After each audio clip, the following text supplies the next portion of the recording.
দাদা আছে, সব সামলে নেবে।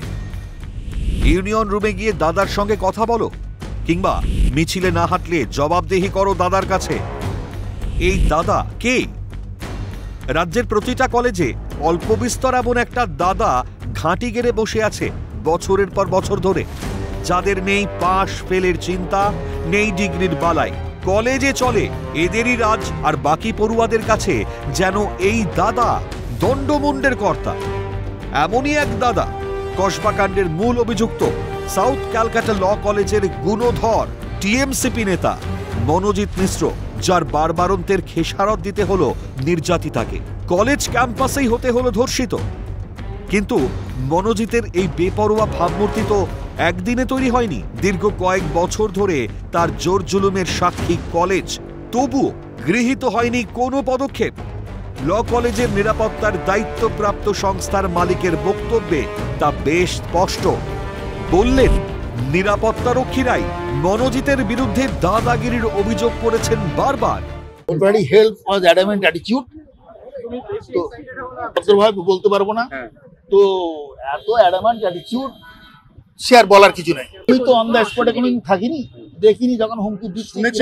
এখানে একজন আছে, কি ওর নাম, এসব বড় দাদাগিরি। শুধু তাই নয়, পড়ুয়াদের হার্ট থ্রব ছিল এই মনোজিৎ। কলেজের এক পড়ুয়ার বক্তব্য, কলেজে সকলেই দাদা হিসেবে মানত তাকে। এমনকি তার উপস্থিতিতে কলেজের নিয়ম বিরুদ্ধ একাধিক কাজও হতো। নির্ধারিত সময়ের পরেও সন্ধ্যা পর্যন্ত কলেজেই আড্ডা দিত মনোজিৎ। নিরাপত্তারক্ষীদের থেকেও কি তাহলে নিষ্ক্রিয় ছিল ল কলেজ কর্তৃপক্ষ? পড়ুয়ার মন্তব্যে আরো স্বচ্ছ মনোজিতের কীর্তিকলাপ। হ্যাঁ, দাদা হিসেবে মানতাম আমরা, মানে সবাই দাদা, মানে যা বলতো ওরকম কাজ হতো, কি ইভেন্ট অর্গানাইজ হতো।